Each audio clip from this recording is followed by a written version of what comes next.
Hey guys, I'm up here at the debris shelter, my lean-to, Long Hunter base camp type thing, and I finished putting all my ladies' bed straw on, which I was talking about.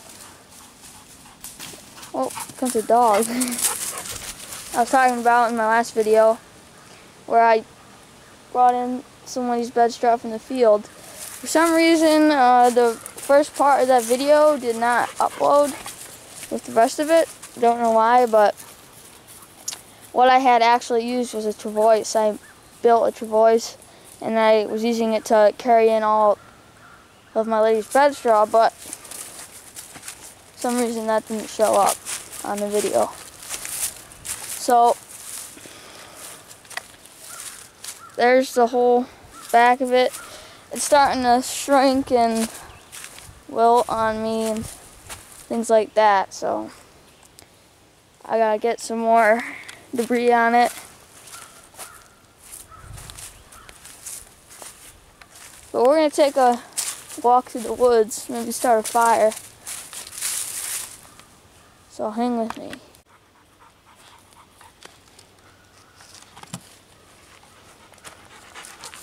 Alright, so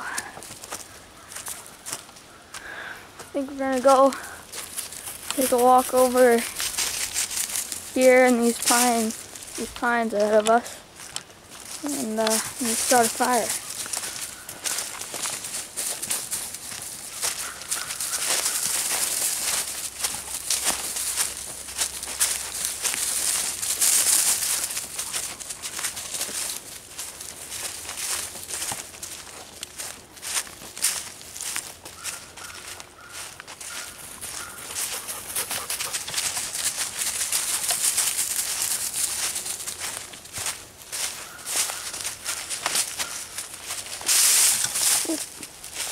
Holding the camera right into a stick.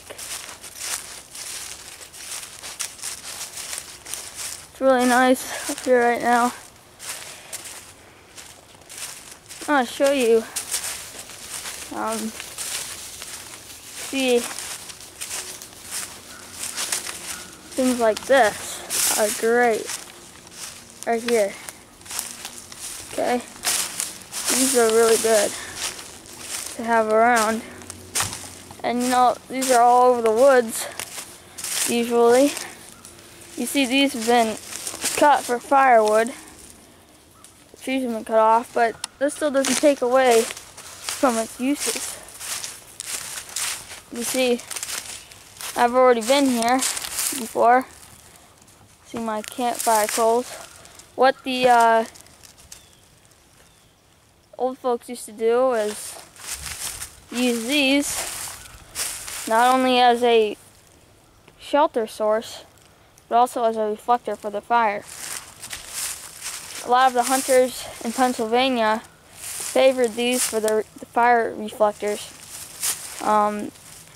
back then in the day, so that, you know, you could have your bed roll out here. You know, your fire probably a little bit farther back in there. I had mine closer because I was sitting down. But, you know, this is a really good resource. You know, even if you were caught in like a rainstorm suddenly, like, you know, you had crazy downpour, you could just run right underneath this thing and have shelter instantly. You know, you probably get a little wet, but it's better than getting soaked. You can also, you know, build a lean-to up against this. You know, lean all your sticks here, pile brush on, and you know, build your fire somewhere out here. You could do a lot with something like this. So we're gonna start a fire here today. Stay with me.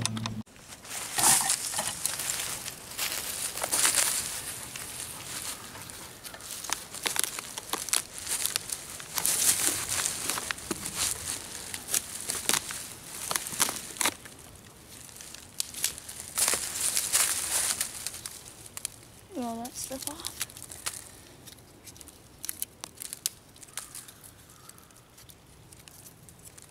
This will help us get our fire going.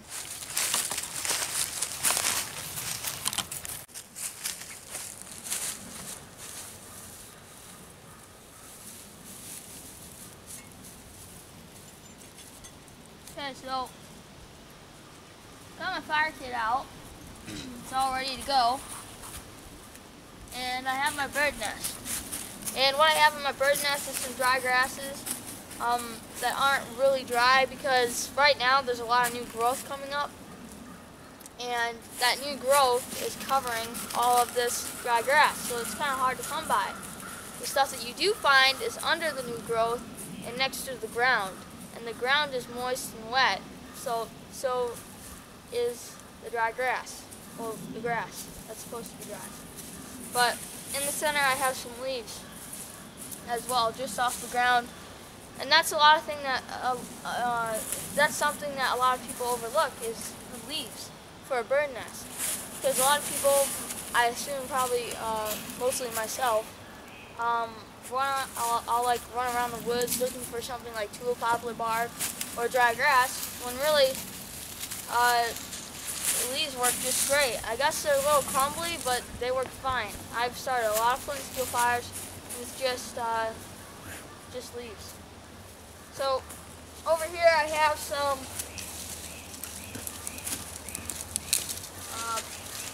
pine bows that are dead, obviously. But you see, with these, they look like a spider web. And that's the great thing about them. They're just like a spider web in a way that they're so thin and like tangled up with each other that they start right up. Very nice and thin. Then I just have some dead plant stalks that I found, which will help sustain the flame from my bird nest. So we're going to try and start one here.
Sorry for the dogs running all around frantically, but I guess they see something.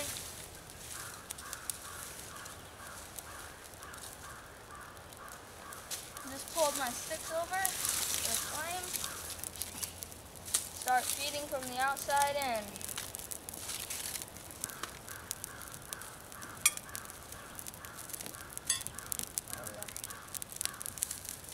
One thing that is hairy about this kind of backstop for your fire is that if your flames get too high, like these are kind of right now, they can start this on fire because this is old, dry and dead. But as long as you keep your flame to a minimum height, you should be okay. You see these flames are touching that right now. I'm going to grab some of these sticks.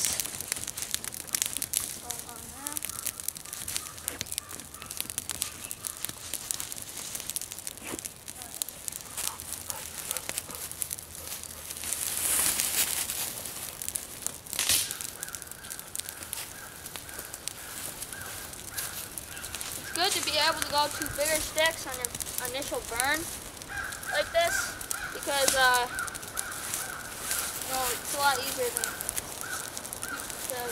than to continue to throw on small sticks the whole time. So if you can just go right to the bigger sticks automatically, it just makes it a lot easier.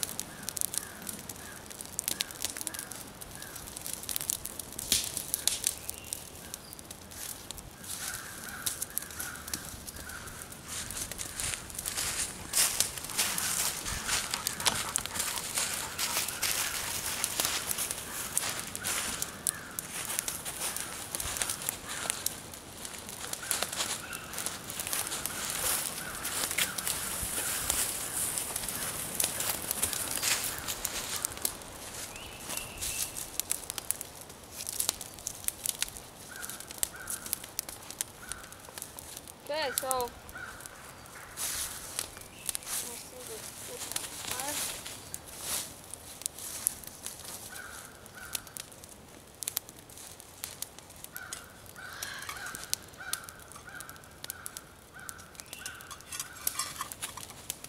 Get back to you in a little bit.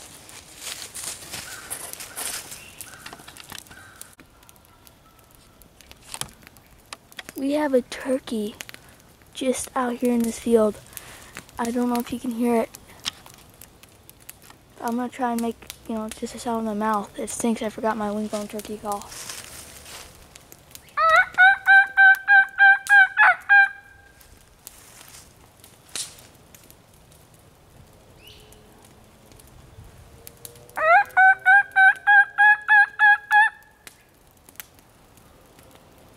Yep, just probably couldn't hear that. That was pretty faint, but it just responded to my call.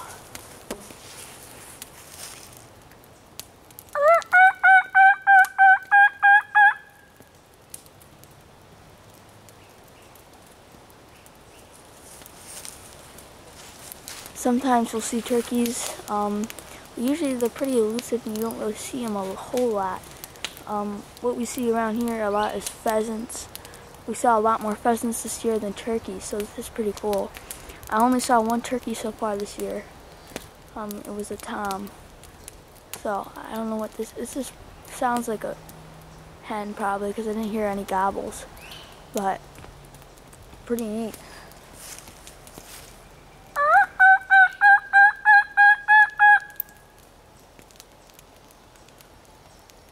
I just heard it a little bit.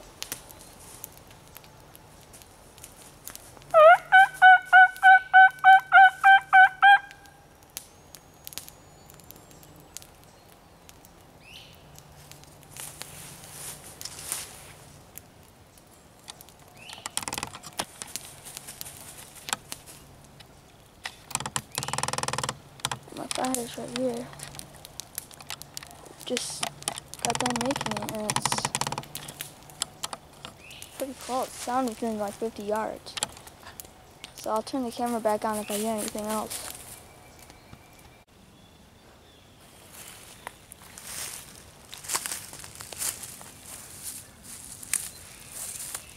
Well, I just saw the turkey. It's sitting up here in this tree with these dogs over. The dog scared it away. It just flew off over there a ways. So I'm going to try and make a quick call, see if it might respond after it got the living daylight scared out of it.